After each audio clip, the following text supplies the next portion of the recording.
నిన్ను వలే నీ పొరుగు వారిని ప్రేమించమని బైబిల్ అన్నాడని చెప్పి అన్నింటినీ అందరినీ ప్రేమించమని కాదు అక్కడ అర్థం.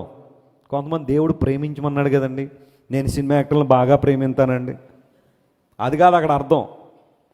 నిన్ను వల్ల నీ పొరుగు వారు ప్రేమించడం అంటే బ్రాందీ షాపుని ప్రేమించమని కాదు, లేకపోతే సినిమా హాల్ని ప్రేమించమని కాదు, మరొకడు ప్రేమించమని కాదు. అక్కడ లేఖనాలు సెలవిస్తున్నాయి, భక్తిహీనను ద్వేషించాలా, చెడుతనను అసహించుకోవడమే దేవుని యందు నిజమైన భయభక్తులు కలిగి ఉండడం. ప్రార్థన చేస్తున్నావంటే నువ్వు ప్రార్థన చేయకుండా అడ్డుకునే శక్తులు చాలా ఉంటాయేమో. బైబిల్ చదువుతున్నావంటే అలా చదవకుండా నేను అడ్డుకోవాలని చాలామంది ప్రయత్నం చేస్తుంటారేమో.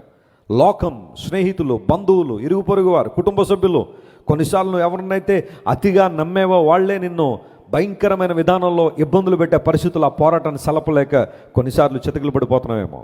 బైబిల్ సెలవిస్తూ ఉంది, at the time trust on God, దేవుని మీద విశ్వాసం ఉంచు. దేవుడే నీ సహాయకుడు అనే విషయాన్ని ఎప్పుడు మర్చిపోదు, విస్మరించొద్దు. ఆయన్నే నీకు సహాయకుడు.